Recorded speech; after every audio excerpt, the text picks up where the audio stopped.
కాశ్మీరు ఎవరిది?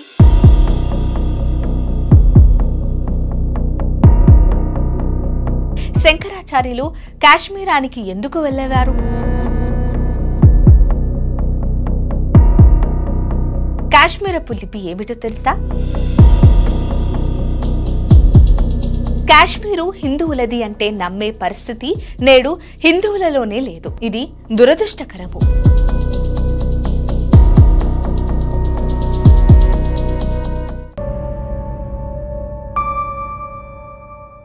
ఓం శ్రీ గణేశాయ నమః. ఓం శ్రీ సరస్వతియే నమః. ఓం శ్రీ గురుభ్యో నమః. కాశ్మీరు ఎవరిది? ప్రతి భారతీయుడు తెలుసుకోవలసిన చరిత్ర ఇది.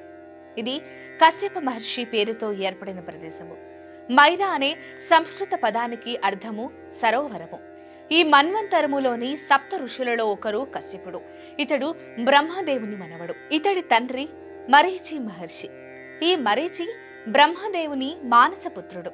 దక్ష ప్రజాపతి తన 13 కుమార్తెలను కశ్యప మునికి ఇచ్చి వివాహం చేశాడు. కశ్యప గోత్రము ఆరంభమయ్యేది ఇక్కడి నుండే. వీరి సంతానములో దేవతలు, దైత్యులు, దానవులు, నాగులు, మానవులు మొదలగు సర్వజీవులు చేరి ఉన్నాయి. నీలమత పురాణం ప్రకారం ఇప్పటి కశ్మీరున్న ప్రదేశములో సతీసరము అనే అతిపెద్ద సరోవరం ఉండేది. శివుడు, సతీదేవి ఇద్దరికీ అది చాలా ఇష్టమైన సరోవరము. అది సతీదేవి శివుడికి ఇష్టమైనందువల్ల కశ్యపుడు ఈ సరోవరాన్ని వారికి బహుమానంగా ఇచ్చాడు. అయితే ఆ సరోవరములో జలోద్భవుడు అనే రాక్షసుడు దాగి ఉండి కశ్యపుడి సంతానాన్ని వేధించేవాడు.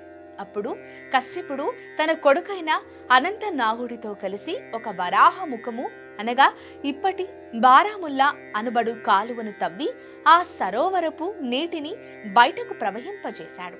ఈ విధముగా ప్రవహించిన నీరు పశ్చిమములోనున్న మరొక కాలువకు చేరుతుంది.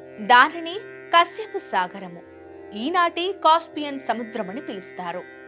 ఆ తర్వాత సరోవరము నుండి బయటపడిన జలోద్భవుడిని విష్ణువు సంహరించాడు. ఇలాగా నిండుకున్న సరోవరపు ప్రక్కన వేద వ్యాసంగముల కోసము విశేషముగా ఒక పవిత్ర క్షేత్రాన్ని నిర్మించారు. దానిని కశ్యపమైరా అని పిలిచేవారు. అదే కాలక్రమేణా కశ్యమైరా అని, కాశ్మీరా అని నామాంతరం చెందింది. ఈ సుందర కశ్మీరమును చూచుటకు గౌరీదేవి గణపతితో పాటు హిమాచ్ఛాదితమైన ఒక పర్వత మార్గము ద్వారా తరచూ వచ్చేది. దానిని గౌరీ మార్గ్ అని పిలిచేవారు. అదే నేటి గుల్మార్గ్.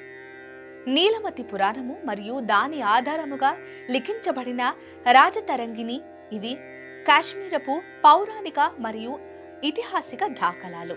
12వ శతాబ్దములో కల్హనుడు అనే పండితుడు వ్రాసిన గ్రంథాల శృంఖల విశ్వములోని అన్ని చోట్ల అత్యంత కుతూహములతోనూ శ్రద్ధా భక్తులతోనూ అభ్యసించబడుతున్నాయి. భారత్లో దీని గురించి ఎవరూ ఎక్కువగా పట్టించుకొనుట లేదు. ఎందుకంటే మాధ్యమాలు ప్రతిబింబించే కాశ్మీరు పూర్తిగా వేరే. కాశ్మీరు హిందువులది అంటే నమ్మే పరిస్థితి నేడు హిందువులలోనే లేదు. ఇది దురదృష్టకరము. ఇది ఎవరి కాశ్మీరము? ఇది శారదాదేవి యొక్క కాశ్మీరము. నమస్తే శారదాదేవి కాశ్మీర పురవాసిని త్వమహం ప్రార్థాయే నిత్యం విద్యాధనంచ దేహిమే. ఇలాగా శారదాదేవిని స్తుతి చేసేది కాశ్మీరపు పురవాసిని అనే. కాశ్మీరపు లిపి ఏమిటో తెలుసా? అది శారదా లిపి. అప్పటి కాశ్మీర వేద విద్యాలయాలను ఏమని పిలిచేవారు? శారదా పీఠము. ఇదంతా ఎందుకు? ఆనాడు పూర్తి కాశ్మీరాన్నే శారదా దేశం అని పిలిచేవారు. కాకపోతే శంకరాచార్యులు కాశ్మీరానికి ఎందుకు వెళ్ళేవారు? అక్కడి కృష్ణగంగా నది యొక్క తీరములోనున్న శారదా పీఠపు సొగసును చూసి అదే పద్ధతిలో దానిని ప్రతిబింబించేలాగా ఇంకొక శారదా పీఠాన్ని తుంగభద్ర తీరపు శృంగేరిలో స్థాపించుటకు ప్రేరణ దొరికినది ఆ కాశ్మీర శారదా పీఠము వల్లనే. శారదాదేవి యొక్క శ్రీగంధపు మూల విగ్రహాన్ని కాశ్మీరు నుండే శృంగేరికి తరలించారట. కాశ్మీరానికి తమ కొందరు శిష్యులతో పాటు వెళ్లిన కొత్తలో శంకరాచార్యులు ఒక కాశ్మీరీ పండితుడి అతిథిగా ఉన్నారు. మొదటి దినమే శంకరాచార్యుల పాండిత్యానికి విస్మయము చెందిన ఆ పండిత దంపతులు వారిని మరికొంతకాలము తమ అతిథిగా ఉండి సత్కారాలను స్వీకరించమని మనవి చేసుకున్నారట. దానికి ఒప్పుకున్న శంకరాచార్యులు ఒక నిబంధన పెట్టారు. ఏమనగా, నా వంట నేనే చేసుకుంటాను అని. ఇది ఆ పండిత దంపతులకు కొంత అవమానకరముగా తోచినను వారిష్ట ప్రకారమే కావలసిన సంభారములను, వంట పాత్రలు, వంట చెరుకులను ఇచ్చి విరమిస్తారు. అయితే వంట చేయుటకు కావలసిన అగ్నిని ఇవ్వడము మర్చిపోయారు. మరొకసారి ఆ దంపతులను పిలిచి ఇబ్బంది పెట్టరాదని తలిచి శంకరాచార్యులు అలాగే ఆకలితో నకనకలాడుతూనే పడుకొని నిద్రించారు. మరునాడు ఆ పండిత దంపతులొచ్చి నమస్కరించి మాట్లాడిస్తుండగా వంట సామాగ్రంతా అలాగే పడి ఉండుట గమనించి ఎందుకని విచారించగా వారి శిష్యులు అగ్ని లేని కారణంగా శంకరాచార్యులు వంట చేసుకోలేదని సమాధానమిచ్చారు. తక్షణమే ఆ గృహిణి అక్కడే ఉన్న నీటిని ఆ కట్టెల మీద చిలకరించగానే ఆ కట్టెలంటుకొని మండనారంభించాయి. ఈ ప్రహసనము వల్ల శంకరాచార్యులకు తామింకా చాలా నేర్చుకోవలసినది ఈ శారదా దేశములో ఉంది అనిపించింది. ఇంకొన్ని దినాలు అక్కడే నివసించారు. వారు నిలిచిన ఆ ప్రదేశము ఒక గుట్టను ఈనాటికి శంకరాచార్య గుట్ట అని పిలుస్తారు. ఆ పేరుతోనే అది ప్రసిద్ధమైనది. అదొక పుణ్యక్షేత్రం అనిపించుకున్నది.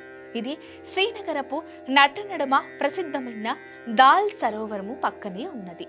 ఆనాటి శారదా పీఠము దురదృష్టవశాత్తు ఇప్పటి పాకిస్తాన్ ఆక్రమిత కాశ్మీర్లో ఉంది. అక్కడికి వెళ్ళుటకు ఎవరికీ అనుమతి లేదు. ఈ శారదా పీఠపు శిథిల చిత్రాలు ఈ మధ్యనే ఎవరు పోస్ట్ చేశారు. ఉన్నవారు పంచుకోగలరు. ఆ శారదా పీఠము శిథిలమై దినదినానికి కుంగిపోతున్నది.